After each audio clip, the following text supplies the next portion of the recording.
Bonjour, bienvenue à notre émission Infusion. Notre thème, c'est encore une fois de plus la gloire de Dieu en toi et pour toi. Et notre verset de base se situe dans l'évangile de Jean au chapitre 7 au verset 38. Jésus dit ceci: celui qui croit en moi, des fleuves d'eau vive couleront de son sein, comme dit l'Écriture. Et nous avions lu encore ces versets dans la version parole vivante, et Jésus dit donc dans cette version: celui qui croit en moi, des fleuves d'eau de vie jailliront de son être intérieur. Et nous avions compris que notre être intérieur n'est que notre esprit. Nous allons une fois de plus lire quelqu'un qui a compris la gloire de Dieu, et ce quelqu'un n'est autre que l'apôtre Paul. Écoutons ce qu'il nous dit dans 2 Corinthiens chapitre 4 au verset 5 à 7. Paul dit ceci: nous ne nous prêchons pas nous-mêmes, c'est Jésus-Christ le Seigneur que nous prêchons, et nous nous disons vos serviteurs à cause de Jésus. Car Dieu qui a dit la lumière brillera du sein des ténèbres a fait briller la lumière dans nos cœurs. Donc ici Paul parle de la gloire de Dieu, mais sous forme de cette lumière merveilleuse, donc sous forme de cette vie de Dieu qui vient habiter dans nos cœurs. Et nos cœurs ici n'est que notre esprit, donc les esprits de ceux qui ont cru en Jésus. Voilà.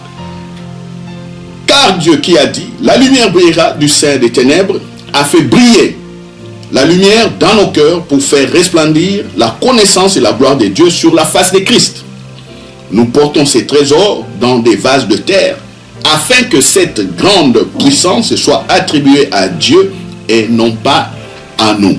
Voilà donc nos corps. Paul dit bien que nos corps sont devenus des vases. Il a clarifié aussi en disant que nos corps sont devenus des temples du Saint-Esprit. Donc les lieux où le Saint-Esprit vient y habiter. Alors, comme nous l'avions dit aussi dans notre émission précédente, la gloire de Dieu n'est plus une affaire extérieure, comme à l'époque de Moïse, où on voyait cette gloire resplendir sur le visage de Moïse, et Moïse devait mettre son voile pour que les gens ne voient pas ce rayonnement. La gloire de Dieu donc est une affaire intériorisée en nous, et nous, nos corps étant des vases, nous portons cette glorieuse puissance de Dieu.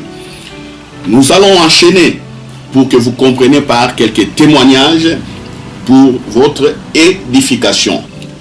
Une fois, j'ai eu un coup de fil. Je devais aller porter secours à une dame dans un salon de coiffure. Alors, quand j'étais arrivé et quand je suis rentré, il y avait une autre dame à côté qui a vu la gloire de Dieu se manifester au travers de ma personne. Et cette femme a vu cette gloire sous forme d'une lumière puissante, merveilleuse et très transparente qui jaillissait de moi. Alors, elle est venue vers moi, elle m'a saisi par la main, elle a commencé à écraser ma main. Alors moi, je ne comprenais pas pourquoi cette dame écrasait ma main. Et elle pleurait, elle disait: monsieur, tu es un homme, es-tu réellement un homme? Je disais: oui, moi je suis un homme. Et moi aussi j'allais crier: mais madame, cesse de m'écraser la main, tu me fais mal. Mais comme c'était la première fois que je la voyais, et j'avais compris que c'était le mystère de Dieu qu'elle voyait, je suis resté vraiment ouvert, j'ai supporté cette douleur d'écrasement de ma main pour que je fasse aussi passer le message d'évangile. Alors, cette dame a commencé à dire: monsieur, tu es transparent. Mais si tu n'es pas un homme, moi j'ai répliqué: si je suis un homme. Il dit: non, tu es transparent. Donc c'était une transfiguration comme Jésus-Christ sur la montagne avec Pierre et Jacques. Une autre fois, j'accompagnais un ami qui devait donner des coups de fil. Cet ami-là habite à Paris. Il devait donner des coups de fil pour appeler quelques hôtels. Je l'ai accompagné dans un cybercafé marocain. Alors, en y rentrant, quand je posais mon premier pas dans ce cybercafé, il y a une puissance merveilleuse est sortie de ma personne, a visité ses frères. Ce frère allait tomber à cause de cette puissance. Et moi, je ne savais pas cela. C'est en rentrant à Paris qu'il dira à son épouse, tu sais, ma femme, j'ai été à Bruxelles, voilà ce qui est arrivé. On devait appeler dans un cybercafé avec le frère Louis Roger, mais quand il a mis son pas dans ce cybercafé, il y a une puissance qui est sortie de chez lui et cette puissance m'a touché, j'allais même tomber. Alors, ce frère-là dira 1 année ou 2 ans plus tard ce témoignage confirmant ce qu'il avait vu et ça l'a fermé dans sa foi parce qu'il avait vu que moi aussi je servais correctement Dieu et lui aussi ça l'a vraiment encouragé pour continuer avec le Seigneur. Un troisième témoignage pour conclure. Un jour j'ai eu un coup de fil d'un frère qui paniquait parce que dans sa maison une dame est venue et des démons commençaient à se manifester dans le corps de cette dame.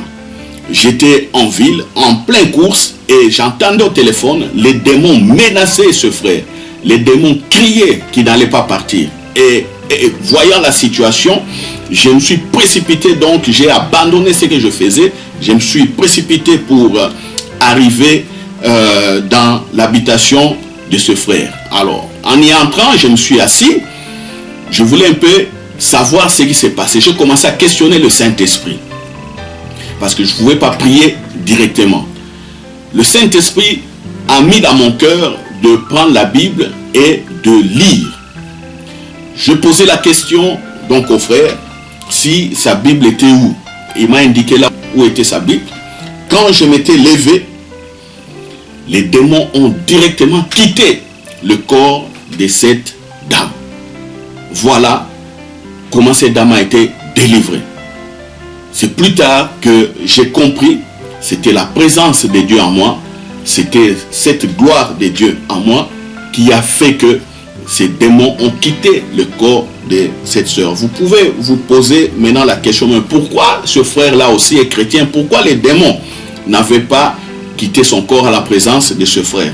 Ici, il n'est qu'une question de la connaissance. Donc, le frère était ignorant de ces faits.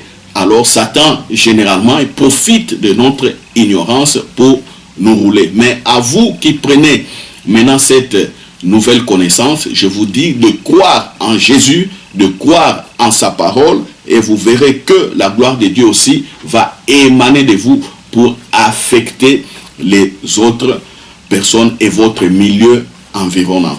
Et merci, je vous souhaite vraiment une bonne digestion de cette parole.